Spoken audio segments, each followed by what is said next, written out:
Good afternoon, and welcome to the Wednesday afternoon conference call with Trusts Unlimited. This is Jim George speaking. I'm the non-attorney spokesman and facilitator for Trusts Unlimited, and I'd like to thank all of you for taking the time to listen to this call. Today is September 27th, kind of a significant date. I'll get into that in more detail. For those calling in for the first time, if the things we discuss here are of interest to you, I certainly hope you will click the subscribe button and share it with other like-minded individuals.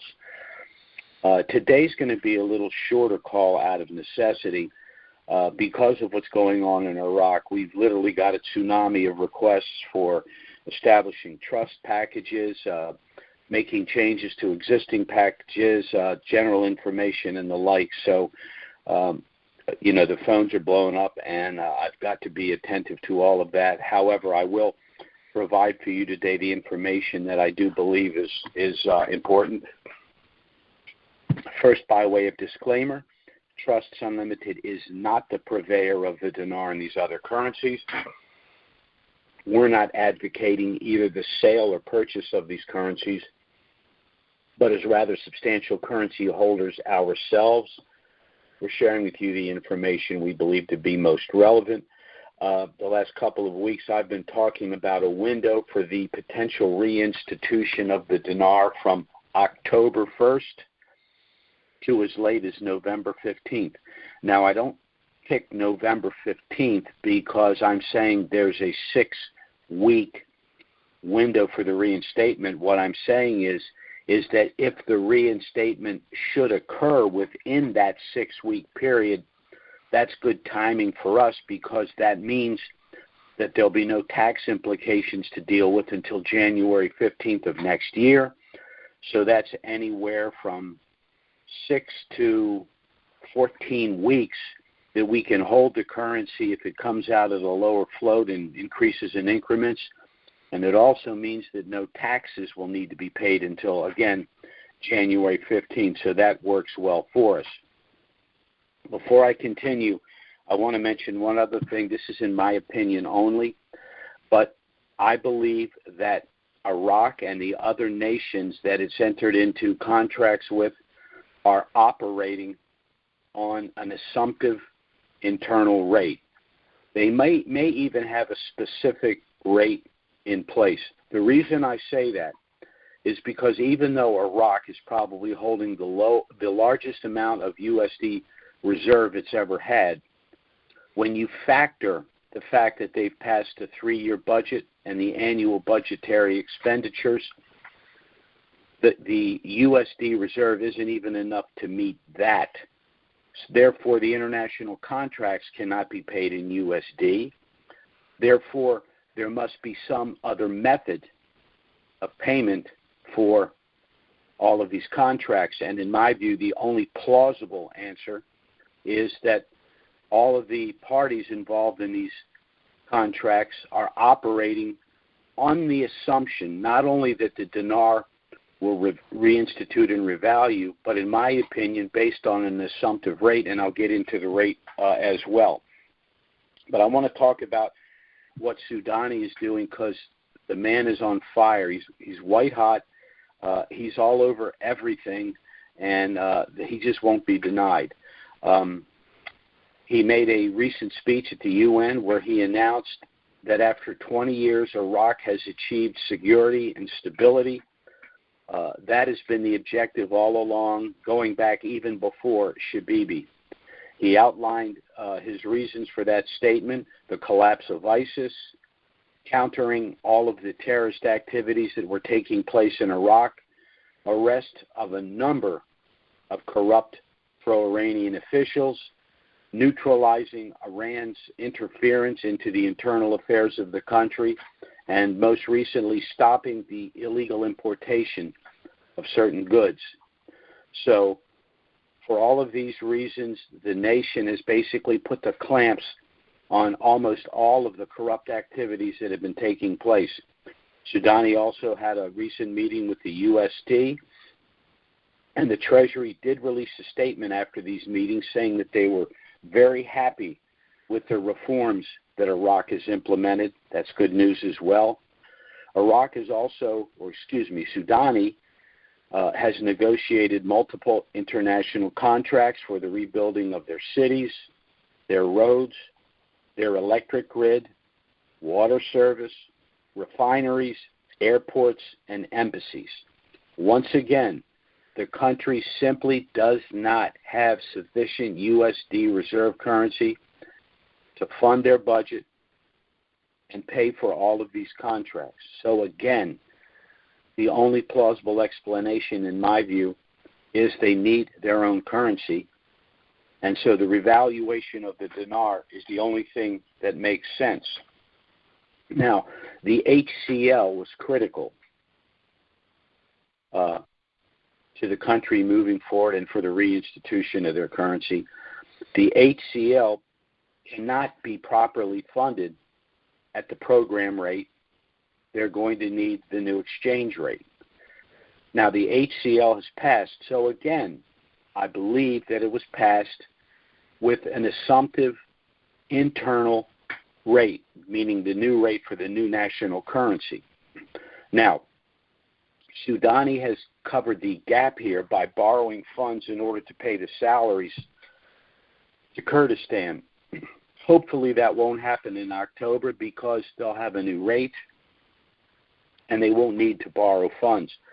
But the mere fact that the CBI has permitted Sudani to borrow the funds to pay the salary, in my opinion, once again says that they're operating under the assumption that their currency will reinstitute and revalue very shortly, and further, that they have a rate in mind. Now, there's a schedule of events for October. As I've said in the past, every time we get close to the end of a quarter, I do not want to see a reinstitution and revaluation to the beginning of the next quarter for the reasons we've stated. Wanting to hold the currency if it comes out of the low float, not having prematurely to pay a tax that might not even be due. There is some discussion about, of course, there's some individuals say that it's not a taxable event at all. I think that's absolutely nuts. There's no way this is going to be permitted on a tax-free basis. And I don't want to get into why that's the case. But there is a legitimate discussion about whether or not the profit from the exchange is cap gain, ordinary income, and there is some suggestion that pursuant to Section 643A and B of the Internal Revenue Code, that if the exchange were to occur within an irrevocable trust such as ours, the gain, so long as the corpus remains in trust, would be tax deferred. But again, we don't want to rely on any of that. We want written confirmation from the IRS, and that probably is going to take 6 to 8 weeks. So that's why we need to reval in the first half of any given quarter. In my opinion, I think the IRS is going to call it ordinary income. That's 39.6%. Add a 5% millionaire surtax, that bumps it to 44.6%. If you don't pay the tax when it's due, you're looking at a 100% penalty. That puts you at about 89%, so you're basically wiped out. So we don't want any of that to happen, and the best way to avoid that, once again, is to proceed in October to mid-November and not have a reval over the next 4 days. And, of course, I don't think it can happen now, even if they wanted to push it through.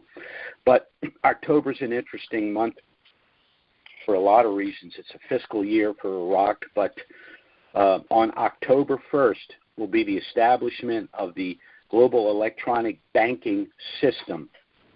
And within that system, the U.S. Treasury will be able to monitor all transactions with the USD. The CBI will be able to monitor all transactions with the IQD. So that's important. October 3rd is an important date, too. Iranians, Iraqis, Mideastern, Islamic nations are very conscious of dates, and they celebrate certain dates. October 3rd is a significant date because it was October 3rd of 1932 that Iraq declared its independence from the British Mandate. The mandate that was established after World War I and the removal of the Ottoman Empire, of which Iraq was part. So from 1921 to 1932, Iraq operated as a British mandate, and again, they became an independent modern nation state in 1932. That's an important date. October 4th is the date that the World Trade Organization begins its symposium for the inclusion of Iraq as a member state in the World Trade Organization. Now, this is important. The rules regarding the WTO do not require that a nation have a functional global currency, but it does require, again, security, stability, and that at least internally the country is operating as a sovereign nation with a functioning economy, which is where Iraq has been. However, I can say this, since it's not required that Iraq have a functioning global currency, that means that they could have been brought in or may be brought into the World Trade Organization still at a program rate. Well, if that's the case, they could have been brought into the World Trade Organization 20 years ago. The reason they were not was because the country was cratered after the removal of Saddam Hussein. It was not economically, it served no positive purpose for being part of the World Trade Organization. They brought nothing to the table. So the difference isn't that they're out of a program rate. The difference is that the country is in much better shape. Again, they've accomplished security and stability. Now, when Iraq went into the program rate, the dinar was at $3.22. $3.22 to purchase one Iraqi dinar. Well, the country is in far much better shape now, which is why, as I said, everyone is operating under the assumption that the currency will reinstitute and revalue very shortly. But in my opinion, they're already under the assumption that they know where the rate is going to land. Now, when the currency floats, it's going to probably be all over the map. The Kuwaiti dinar, when it reinstituted, went up over $7 before it eventually settled at $3.46. Well, there are individuals saying that the dinar, once it floats, could go to $9, $10, or even $11 before it settles. But the Basel IV extrapolated rate for the dinar would be $4.85.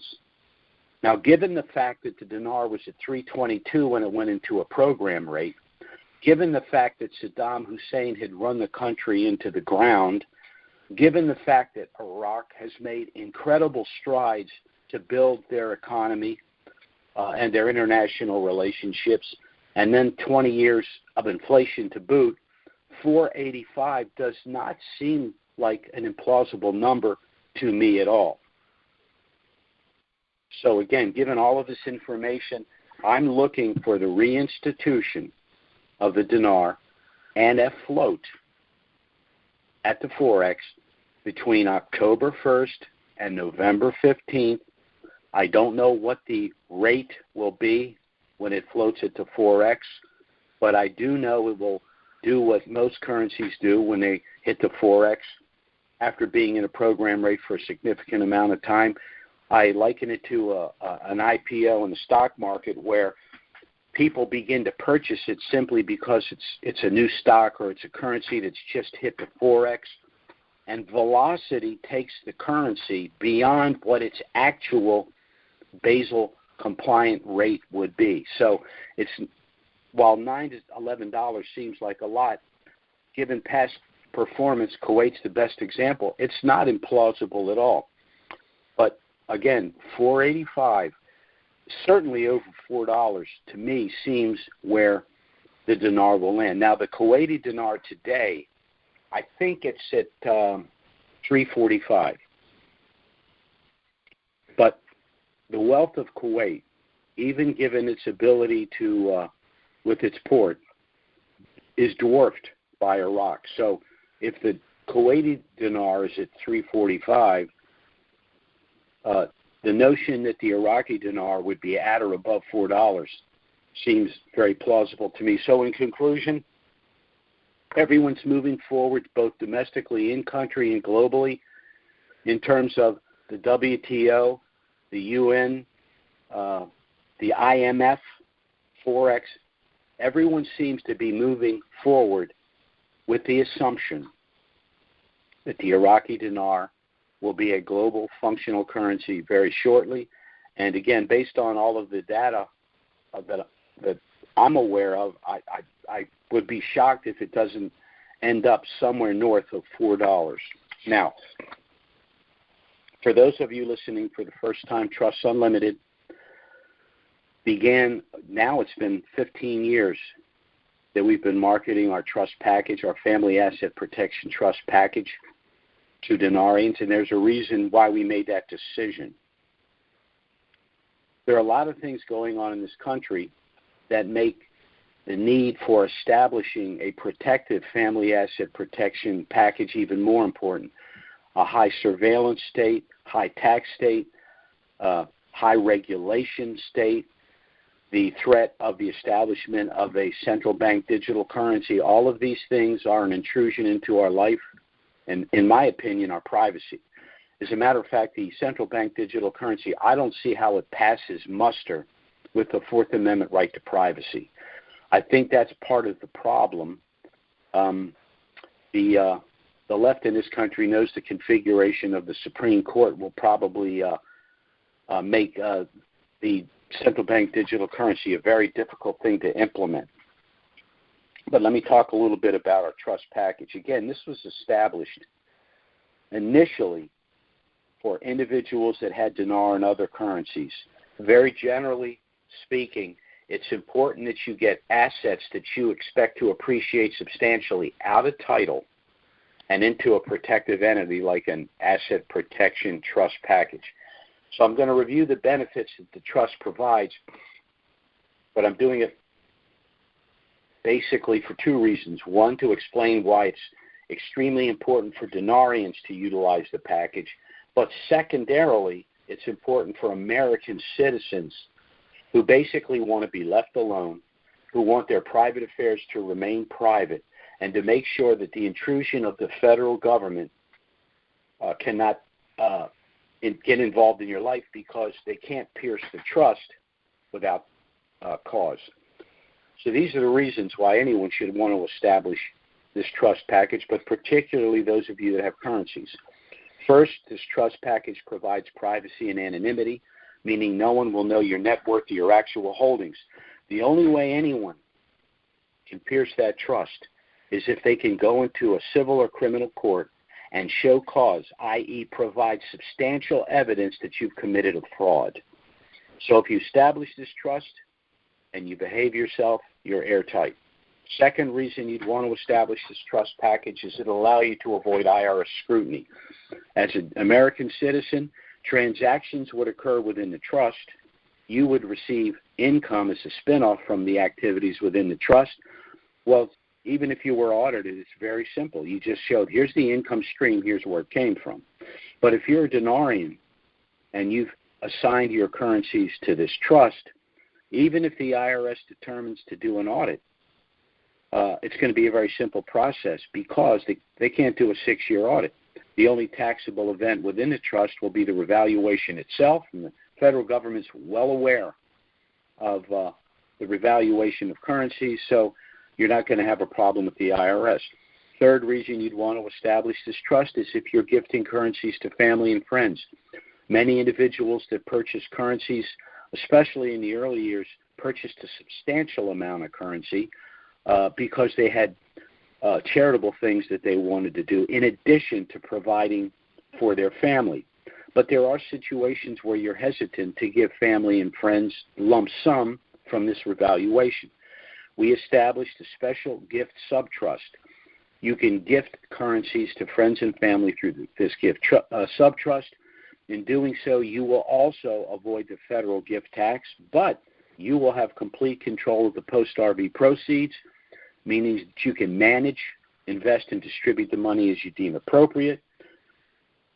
The fourth reason you'd want to establish this trust package is because it's been structured in such a way as to allow your estate to bypass the cost of probate and the federal estate tax. Beyond approximately $10 million in an estate, the balance can be taxed as much as 65%. But if the net worth, the wealth that you've accumulated from this revaluation were within our family asset protection trust package, the federal estate tax will be zero, saving your heirs as much as 55% of their respective inheritance. Post-RV, this trust package provides substantial asset protection. First, it allows you to circumvent the Uniform Fraudulent Transfer Act. Basically, what that means is under our system of civil procedure, you can only be sued for what you actually own in direct title or the value of property at the time you transferred out of title to our family asset protection trust package. So let's say you purchased 10 million dinar for $10,000. You transfer the currencies to the trust. They subsequently revalue, and let's be conservative, and they say it revalues for $1, so that's $10 million. You can't be sued for $10 million. You can only be sued for the $10,000 because that's what the currencies were worth when you transferred them out of title to the trust. The other benefit post-RV I like to refer to as limited liability stop loss, which protects you from future bad acts after you have acquired this wealth. This protection is accomplished through a legal strategy called segregation of assets. This is why we have a package of trusts. You put individual assets like homes, cars, boats, etc. into a separate subtrust to be managed by the master trust. Now, how does this protect you from future bad acts? Well, I'll give you an example. Let's say one day you're driving one of your new cars, you have an accident. The accident is clearly your fault, and tragically someone is seriously injured or even killed. Well, the family of the victim is going to want to sue you, but remember, you don't own anything. So the plaintiffs would be left to sue the owner of the car that you were driving. Well, who owns that car? One of your subtrusts, of which you are merely the beneficiary. And what's in that subtrust? Merely that one car and the car insurance policy. In that scenario, the car insurance carrier will negotiate an out-of-court settlement with the victim's family. You will not be involved in those rather unpleasant negotiations. The car insurance carrier will repair or replace your car, making you whole. And this is important. All of your other assets and net worth are in the other sub-trusts, which under the law are separate legal entities or persons. That being the case, the plaintiffs would have no standing to pursue them because they were not involved in any way in the accident in question. So your trust package works very much the way a barge would work, where all of the valuable cargo is stored in a series of small compartments. Why? In the event that any compartment is ever breached, the only potential loss would be the cargo in that one compartment. The cargo in the other compartments is safe and secure due to the firewalls, and the barge will never sink. Now, these benefits are lost to you as a denarian if you do not establish your trust pre-RV. But whether you have currencies or not, as an American citizen, establishing this trust provides all of these benefits. And again, with an intrusive government, this is a roadblock that they simply cannot get through. One other issue. If, in fact, the federal government is successful in establishing the central bank digital currency, what we would recommend our clients do very simply is go to the other states that created their own state digital currency. Now, it is a state digital currency, but because it's not the central bank digital currency, there's no credit core issues. There's no intrusion into your privacy. You just operate with a digital currency. So, for example, you live in Tennessee, where I am. Texas is establishing a state digital currency. Through my trust, I can establish bank accounts in Tennessee. I can operate in Tennessee. I'll have credit cards and an ATM card with the bank or banks that I work with in Texas. So I operate outside of the central bank digital currency system, and all of the assets within the trust are subject to the protections pursuant to the privacy rights of the Fourth Amendment of the United States. So you're utilizing, very simply, a trust package that will allow you to circumvent everything that these kleptocrats in Washington are trying to do, which is to know everything there is to know about you so that they can control your activities. We can reject all of that, and we can do it very easily within the constitutional rights that, despite their best efforts, they've been unable to confiscate from us. Now, our trust package is initially a package of 10 trusts consisting of one master trust that will hold assigned currencies pre-RV and financial assets like bank accounts and investment accounts post-RV, the gift subtrust, which is an optional gift subtrust, and 8 additional standard subtrusts to hold homes, cars, boats, etc. Now, this was the simplification of a rather sophisticated trust package that we've utilized in the past for our more affluent clients, a package that had an initial cost of anywhere from $6,000 to $10,000. But when we decided to work with Dinarians, we knew that price tag would probably be unattainable for many. So by simplifying the package, we've been able to reduce the cost to $3,000. There are several ways you can pay for that. Pay us up front, we'll discount the price to $500, saving you an additional $500. That's not possible. We even have a deferred payment arrangement.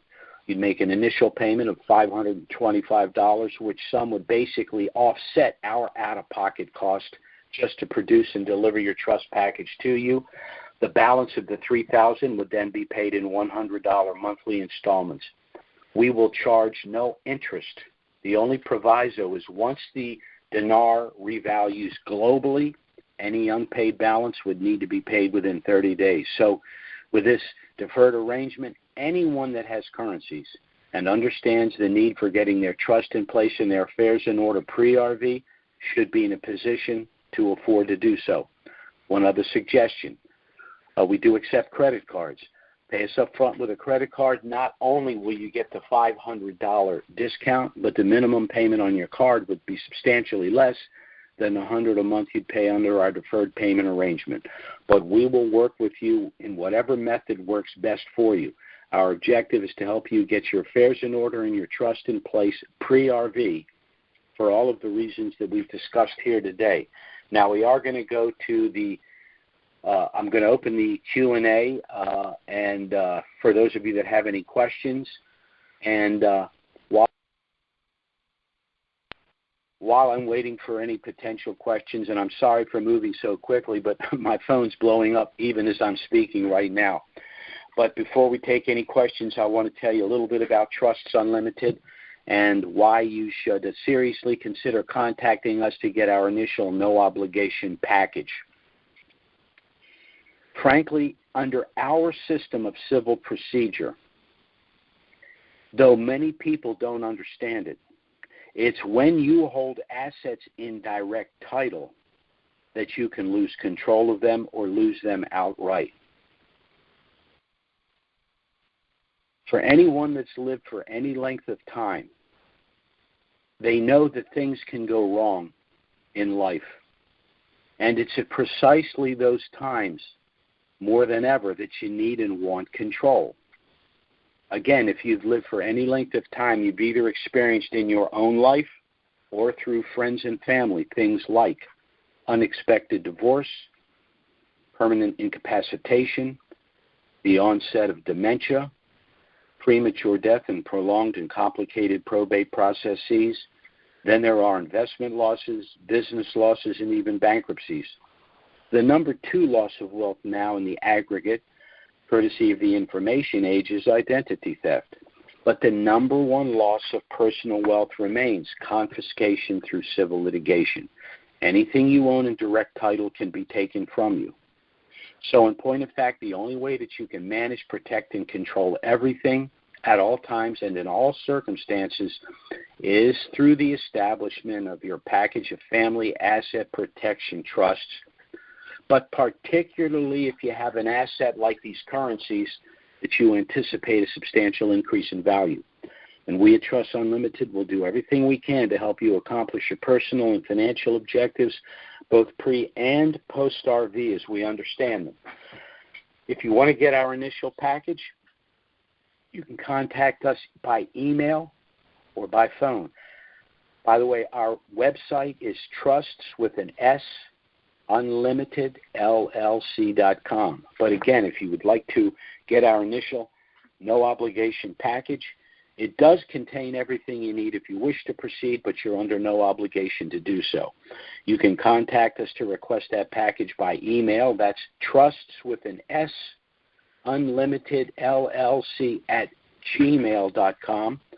And our phone service is 307-274-4122. Contact us by email or phone. We'll get our initial package out to you. Again, it contains everything you need if you wish to proceed, but you're under no obligation to do so. It's got a lot of information about us, about the currencies, about trusts. You can contact us if you have any questions. We'll be happy to assist you. There will be no consultation fee. Well, we got some callers in here. So our first caller is area code 347. That's 347. Go ahead. Yeah, this is Praveen from New York. I have a question. The budget, has that been, or the rate, has that been published in the Gazette? Or what's the situation with that? No. To my knowledge, it has not been published in the Gazette. When I say that they're operating under an assumptive internal rate, that's based on conversations I've had with some people that I frankly think are in a position to know. However, just standing back and looking at it, you don't consummate multi-billion-dollar contracts if you don't know the other party can pay. And we know that Iraq does not have sufficient USD reserve currencies to run a 3-year budget and fund the contracts and agreements that they've made. Again, therefore, the only plausible explanation is that they're going to need to utilize their own currency, which cannot happen in a program rate. So, that's just a common sense conclusion I've come to. No. So it doesn't have to be published in the Gazette or the budget. I think the budget law was published months ago, or was the current was that published in Gazette, or it doesn't really have to be published in the Gazette with the rate? The budget needs to be in the Gazette. The determination of the rate are between Sudani and the CBI. They don't need anyone else's permission. They don't need to explain anything to anyone. Now, of course, they will. I don't think they'll, for example, change the rate, or even if they go to 1-to-1 hypothetically and then go on the Forex at 1-to-1, that's just not going to happen out of the clear blue. People are going to have an understanding that something of a dramatic nature is going to happen, and they're going to rightfully assume that's going to be the case. So it's up to the CBI. Basically, that's the one thing that the CBI unilaterally. As a matter of fact, the Parliament tried to establish a committee to kind of oversee the CBI, and that was quasi-functional, for lack of a better word, when they had the caretaker government. But now that Sudani is the prime minister, as a matter of fact, Alak may be in a little bit of trouble because he's probably not moving as quickly as Sudani would like. But it's Sudani that is control of Alak, and it's Alak and the board of directors that are in control of the rate, not Parliament or the Gazette. Okay, all right, thank you. Sure. Bye-bye now. Our next caller is area code 301. That's 301. Go ahead. Hi, Jim. It's Larry from Maryland. Couple of questions. Yeah. I had heard that the Congress was hopefully authorizing the repeal of the authorization of military force inside of Iraq way back from, 2003, and that Iran has sort of officially, agreed to leave Iraq alone. So the question is, are these true as far as you would know, and do they impact at all with the reevaluation? I've heard the same thing. I can't confirm that for you, but I can confirm one thing for you. One of the reasons that Iran is behaving is not just because the Iraqi government has put the clamps on what they were doing. One of the other reasons that Iraq is behaving is because they want to see a revaluation of the rial and they've been informed by all of the international agencies that that's not going to happen if they continue to misbehave. Okay. That doesn't mean that they're not going to try some other way to misbehave, but I think their nefarious activities are going to be curtailed substantially if they want to see remember, they can't function with the USD. They are utilizing, or they're talking about utilizing the IQD, but without their real, they're basically hamstrung. So they're going to, unfortunately, have to behave themselves if they want to be part of the international community and they want to see the real, a respected global functioning currency. Okay, thank you. And then once this reevaluation happens, do you have a mechanism for how you and Trust Unlimited will be communicating with us to, get us into that investment phase with our trusts? Anyone that has a trust with Trust Unlimited, when they receive their trust package, one of the supplemental documents they got was the exchange protocol. If you have a trust.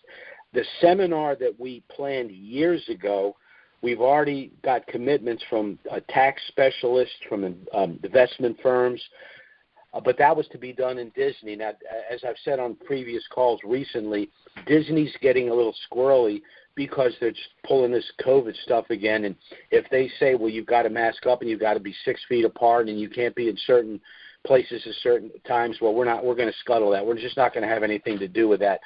But we are planning on having the seminar. If it may end up just being a DVD in office, that way we'll be providing baseline information in terms of taxes, investments, etc. But everyone, of course, is going to want to find their own people to work with. I know, myself. I won't be involved any longer. I'll be sitting on the beach somewhere, with a mint julep. I'm done.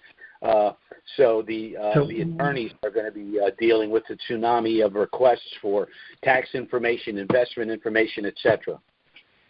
Well, okay, but when you say that, will you be continuing for the moment weekly calls, or will it turn into emails to each of us as far as if it's happening at Disney or if it's going to be DVD? Once the dinar, how will we know? I'm going to tell you.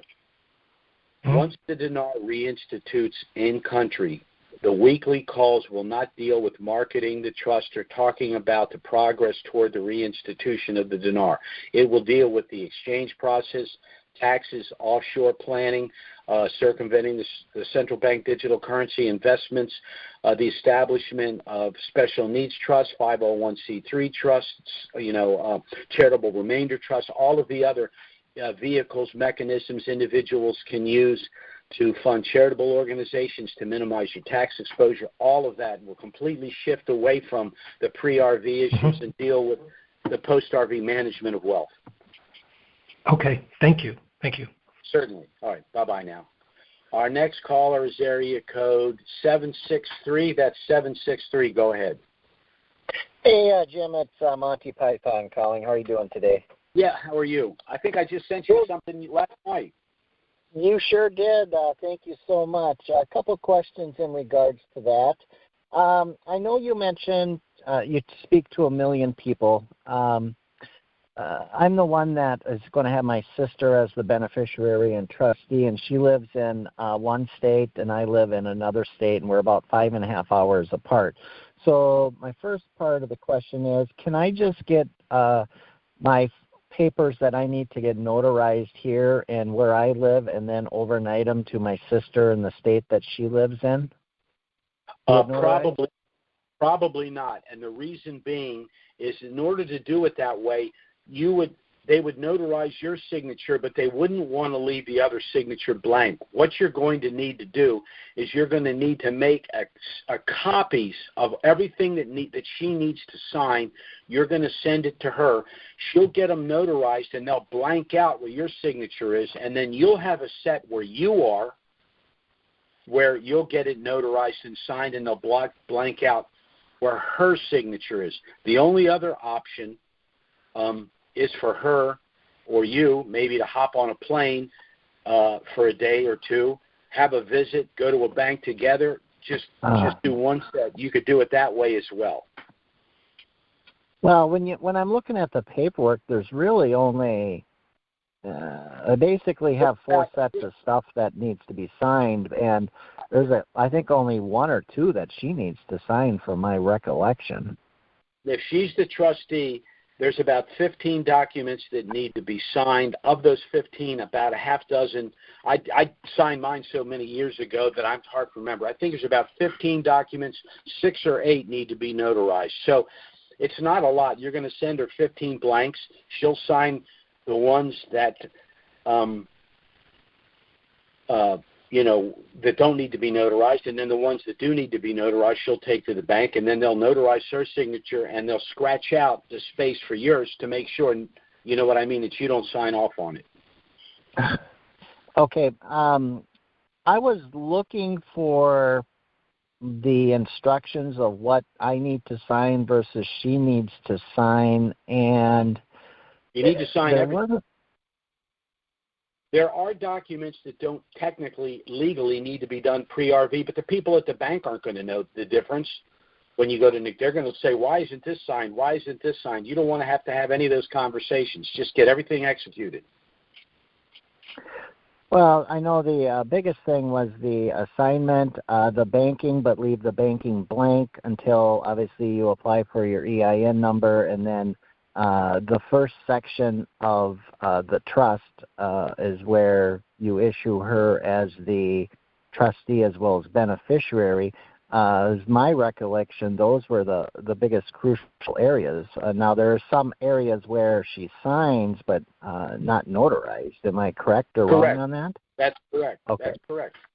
And what people generally do when they're in the same city or living together, they go to the bank with the documents that need to be notarized. They get them all notarized. Then at their leisure, they sign the other documents whenever they want and just use the same date. Yeah, that was going to be my next question, because like on the top of the first section, it fills in the date. You would just fill in the date of when the first or second person got notarized. Am I right or wrong on that statement? The only critical issue is that all the dates are pre-RV dates. They don't and that's why I'm... Okay? Right. But like I said, if you get all the notarized ones done, then they'll all have the same date. Just use that date. Yep. Okay. And keep it simple. Yeah, it's just complicated because I feel we're running out of time, and you're good, because if the dinar reinstitutes tomorrow, that doesn't and it hits the Forex, that doesn't mean you're going to the bank to do your exchange. You may not go to the bank for 2-3 weeks. It just needs to be before I go to the bank.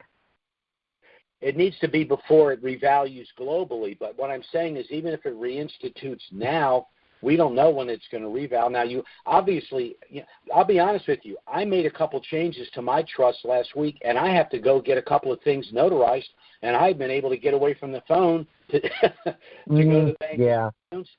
I'm not. I mean, I want to get. I wish it was done, but I'm going to get it done this week, and I'm not worried that I haven't gotten it done under the gun. Sure. Okay, great.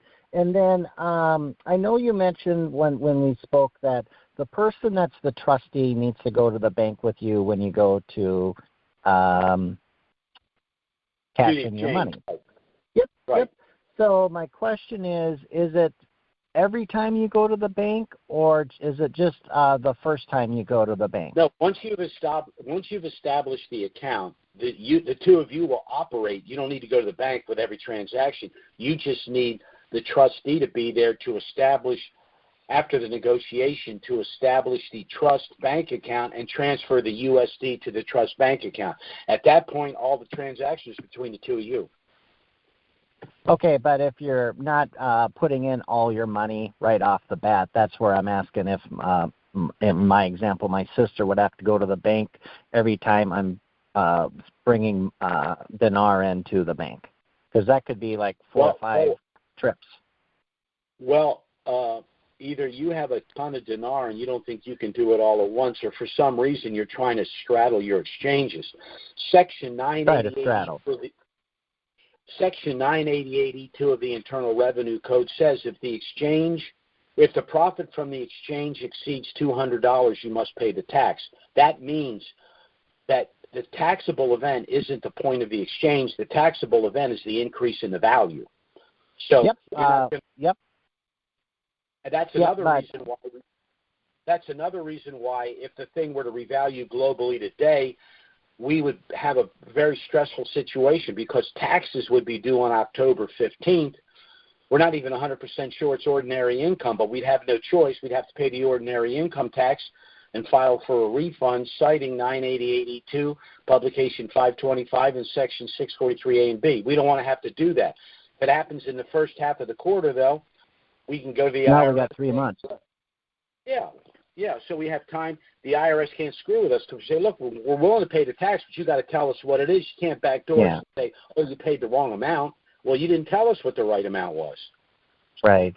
Yeah, the only thing I was thinking, like if it after September 1st, that would give me time to strategize a little bit more and maybe throw in 20%. Or October 1st, yes, thank you. That would give you, you could strategize a little bit and maybe hope that the Forex goes up a little bit. That'd be the only reason. You have breathing room. Yep. Then the last question I have is, once you want to put properties in the trust, I know you said you don't want to load them until after it revalues. Is that something that needs to be put in the trust when you close on a property, or can that be done at any time?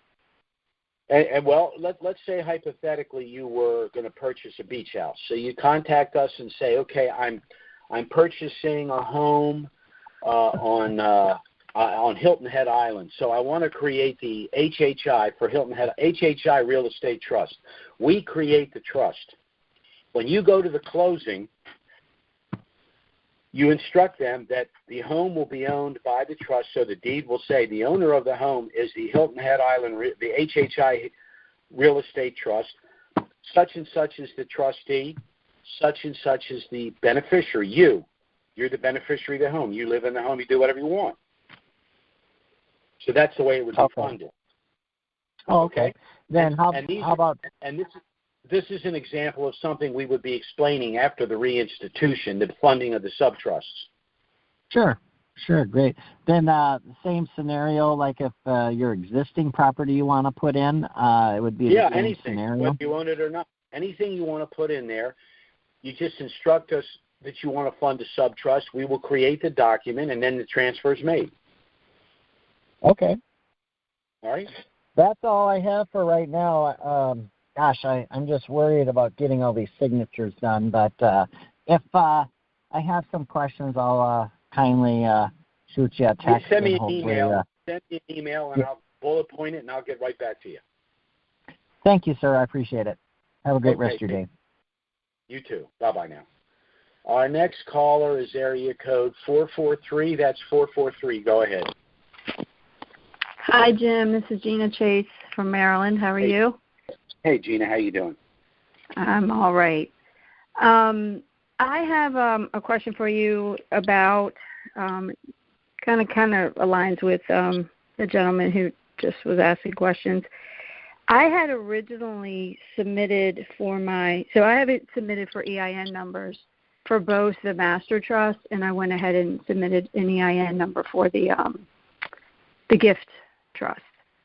So when I did that on the gift trust, I originally had submitted it in my name versus my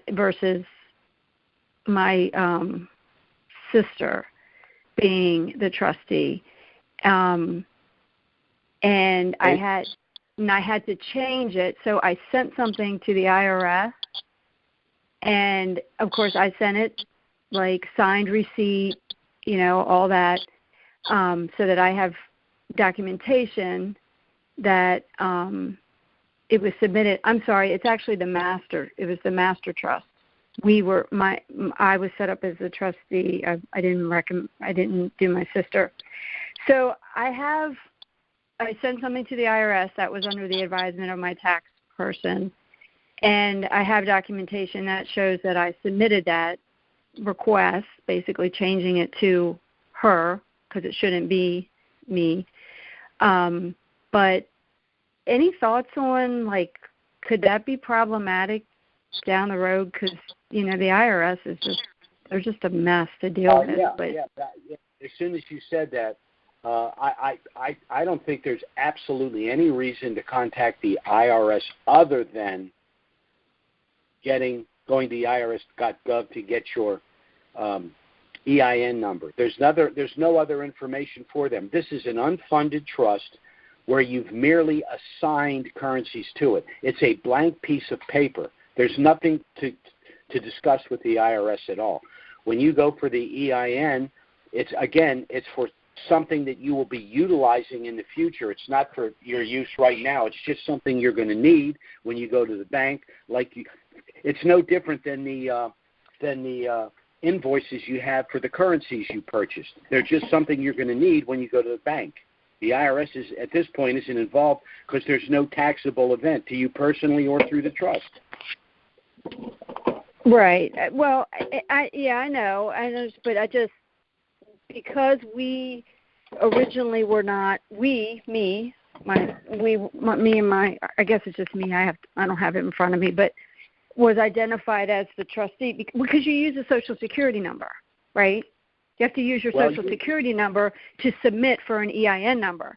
So I initially used my Social Security number to submit for an EIN number, which that's a whole nother issue that we have with our... But either the settlor or the trustee can apply for the EIN. It'll say, at least it did when I applied, but who is the responsible party? And you can either put settlor or trustee, and either one can apply for the EIN. Now, we have, for example, individuals that are in the process of negotiating or being audited by the IRS. So rather than using them, they'll call the trustee and say, hey, look, you apply, use your social because I'm being audited. So it doesn't matter, either one can apply for the EIN. But that's the only reason you give them any information. You simply want your EIN number. There's nothing to report. There's nothing in the trust. The purchase of the currencies was not a taxable event. The currencies have not revalued. There's no profit to declare. So I just don't see any reason to contact the IRS. Now, when individuals do, for example, replace a trustee, then you want to contact the IRS because the EIN certificate has, John Smith as the trustee, and now the trustee is John Jones. So in that situation, I understand that, but short of that, there's no reason to call the IRS.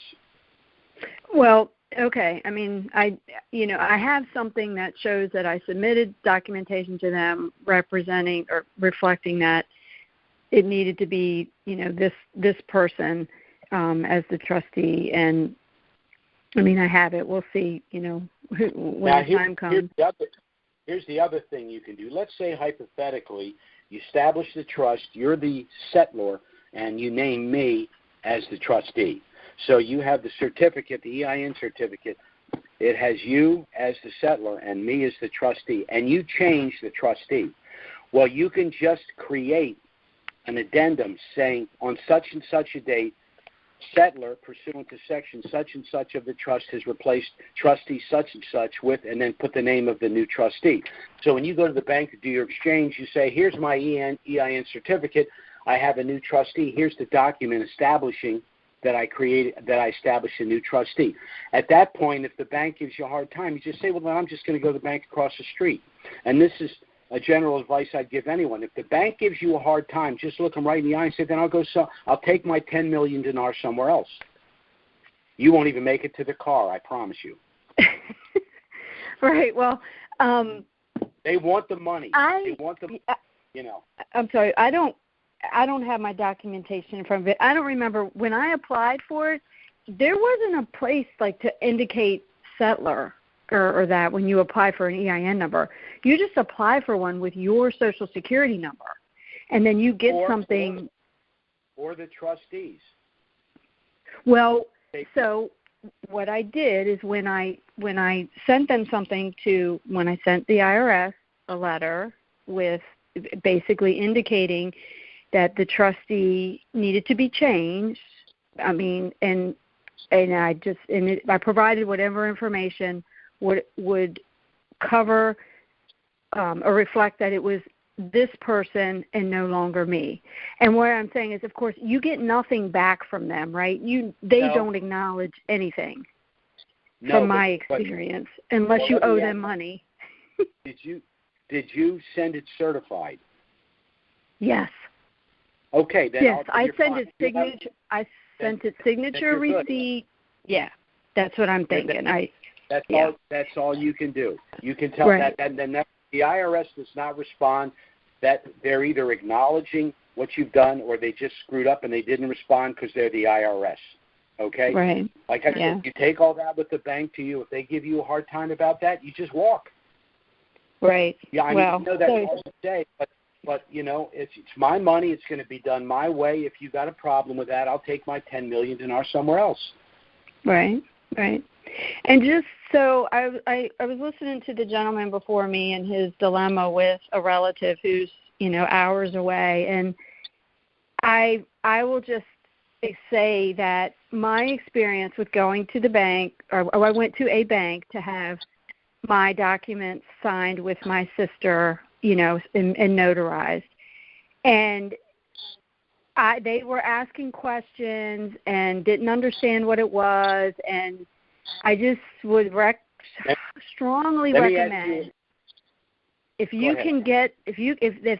those two people can figure out to find a place, go somewhere, meet somewhere, and do that together and have them notarized, I really strongly encourage you to do that, because I agree with that. But when you said they were 5 hours apart, that's why I know, but it's money. Come on, man! This is money. This is life changing. I agree. With regard, the other thing is this: I strongly recommend you don't go to a large bank for notarizations, because they do. They ask you all kinds of questions. It's and I've been in this for a long.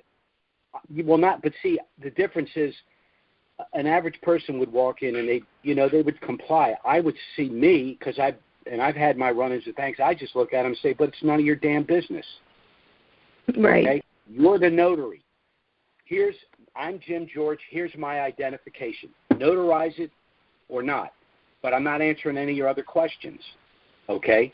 This is none of your business at all. All you're asserting is that Jim George appeared and this is his signature. I don't like large banks. I don't deal with large banks.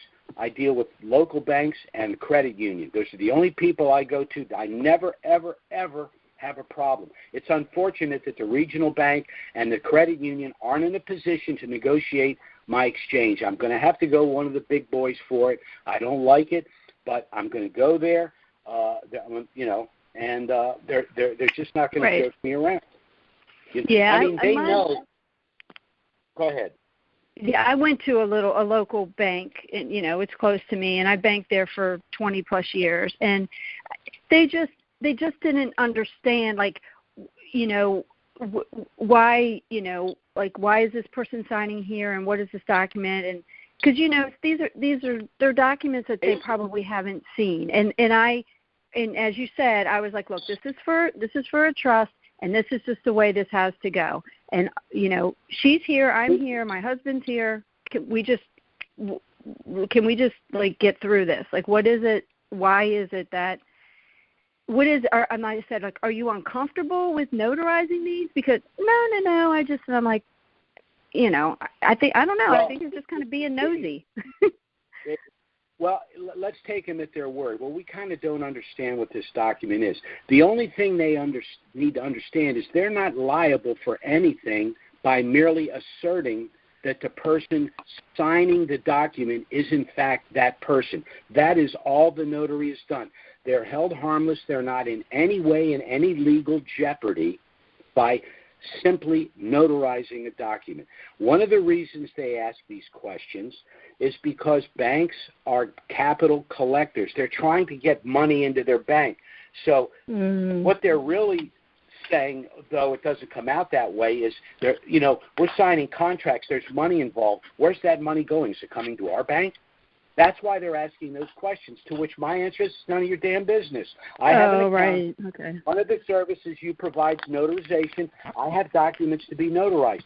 The only time I've ever had a problem is when I'm in a large bank. If I go to a regional bank or a credit union, no questions asked. Well, and I will say this other thing. They kind of pushed back. They wanted to make sure that we happened to be customers of the bank. And I was wondering, like, what would happen if I wasn't? So I don't know, these are things you have to consider that you might not be able you should call in advance and figure out what their protocol is to be able to get them to notarize. Well, you can just tell them, yeah, I'm a customer, but if I don't get these documents notarized in 5 minutes, I won't be. So you can sign this. You can withdraw my money. I'm not kidding. This is the way you have to deal with them. Yeah, I know. I don't mean to be mean about it, but we're transacting here. We're trying to live our lives. The bank's there for two reasons: liquidity and convenience. If they don't provide them, go somewhere else. Okay. Well, yeah. So I got through it, and but I'm just saying, you just don't know what you're going to encounter, and if there's a way you can figure it out for all the parties to be there, it will go much smoother. Obviously, that's better. Obviously. Yep. That's another reason why we don't have two trustees, only one, because people will say, well, I got my son in this state, my daughter in that state, now three people, so just have one trustee pre-RV. We'll add a second trustee post-RV. All right? Okay. Thank you. Okay. Sure. Bye-bye now. Man, we're getting into the weeds today. Our next caller is area code 405. That's 405. Go ahead. Hello, Jim. This is Doug in Oklahoma City. Hey, Doug. How you doing? I'm doing well. Well, you've got a lot to talk about today. Oh, my God. I thought this was going to be a short call. It's not going to happen. All right. I'll try to make it short. No, go ahead. You're the last caller. Have at it. Okay. 13303, that established the ability for the American public to participate basically in the rehabilitation of Iraq. And as such, it allows us, hopefully, to be a participant in the reval. Now, you've been in it a long time. I've been in it a long time. And in those very early years, there were a lot of people who had contacts and who were conveying information about people who had bought a significant amount of dinars in countries other than the U.S. Israel, for example, holds a lot of dinars. Australia, Belgium, the people in Belgium, France, and in Canada, and others. So the question is, without that, I wouldn't say protection, but let's say license, if you will, of 13303, do you believe that those countries will have the same participation in the reval that members of the Dinar Society in the USA do? Well, first of all, with regard to 13303, if you read it, it's a little vague, but it does offer the individual the ability to participate as a central bank or an international hedge fund might. So that's the case. Now, some people have said, well, what happens if Joe Biden rescinds Executive Order 13303? Well, he's not going to do that because a bunch of Democrats have currencies too. So that's not going to happen.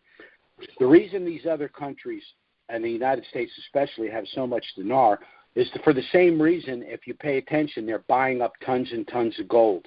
What we're seeing is basically the demise of fiat currency. We're going through this 5-phase Basel process. So for a currency to be, I won't say legit, but for a currency to have real value, it's going to have to be Basel compliant. So what some countries are doing is they're not only purchasing precious metals, they're purchasing currencies like the dinar and using it as derivative. They can exchange it if they want, but they can hold the currency because they know the underlying, it's Basel IV compliant. It's the underlying value of the currency is substantiated by the commodities, not necessarily gold and silver, but by the commodities, the known natural resources of that country. So that's what's happening there. So I'm not worried about our ability to do the exchange, and the fact that other central banks and other countries have currencies. Now, if an American citizen wants to exchange his currency in another country, the reason I would never do that is because I'm never going to go to an airport with my currency. I just don't trust the TSA at all. They're going to scan my thing, and they're going to see all that, all that currency, and they're going to want to see a FinCEN report, or they're going to confiscate it for some reason because they think I'm money laundering. Who knows? So, I just don't see a problem. I don't think it's going to be complicated. I think we're going to go to the bank. I think we're going to negotiate the exchange. We're trying to negotiate the best rate we can without giving the bank any control of the money, and pay whatever taxes there are. And that's just what I see. Well, I know that governments are buying the dinar and have been, and multiple governments around the world hold dinar in the anticipation that at some point in the future, like us, they believe that the dinar will revalue, and they can either put that money into their own treasury or they can use it to buy precious metals, i.e. gold or silver. But I'm talking about individuals, not governments, that hold currency in all these other countries that basically don't have a 13303 in their back pocket. Well, I can't really speak what happened to them, but in this country, let's say, for example, they rescinded 13303. I think the collective dinar community in this country would have one hell of a civil suit because the government suggested that we purchase the currency to help Iraq, which we did. We've held the currency for as long as 20 years. We were told that we were able to participate and we can exchange the currency. There's no way, in my opinion, they can pull the rug out from under us and get away with it. So I don't see a problem. And again, with other countries, I don't know what arrangements they've made. And again, for the reasons I stated, I would never try to get into an international airport and take these currencies anywhere.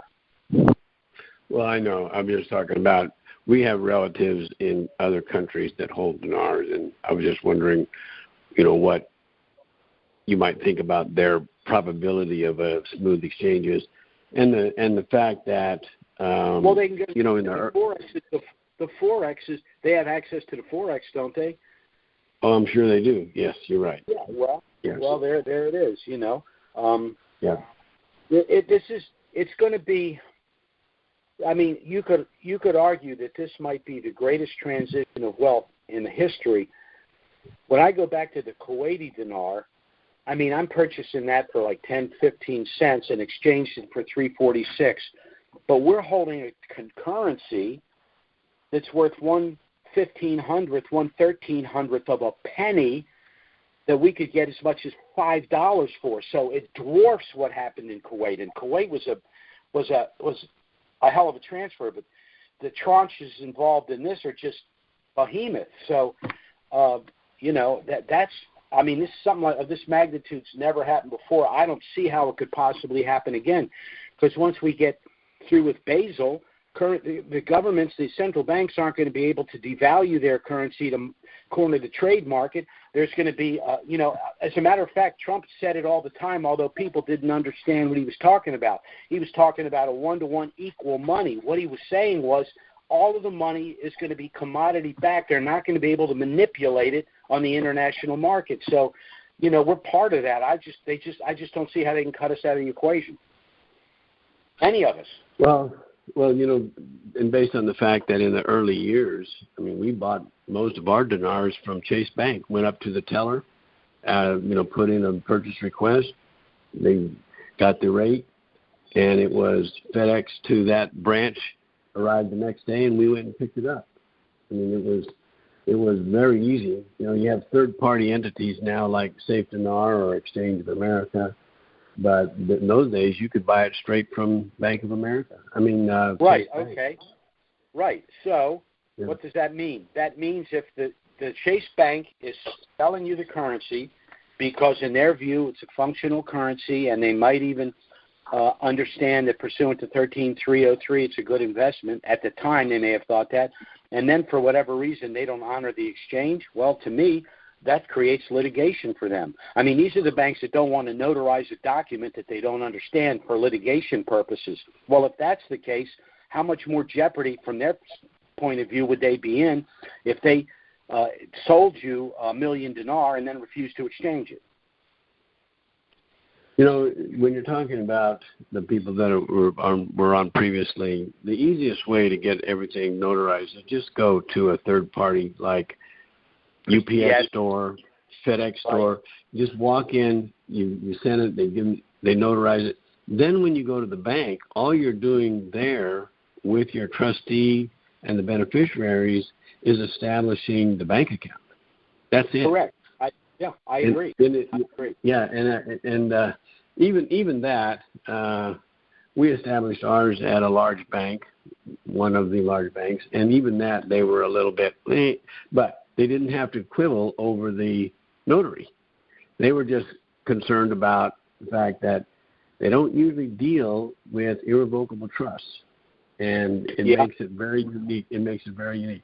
So my second question today is, on September 25th, the governor of the CBI, Al-Iraq, made the statement that the dinar will no longer be used the dollar will no longer be used for internal commercial activity starting in January of 2024.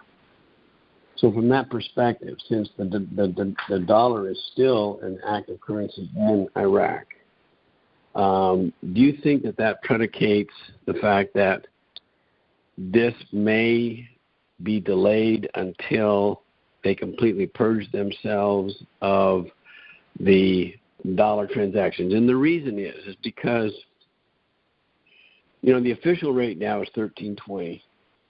The street rate is 15.30. And I think the street rate is high because what I believe is that, and because they talked in the article, they talked about the tremendous amount of dollars that are being smuggled into Iran. And what I think is that Iran holds probably billions and billions of dinar, maybe trillions.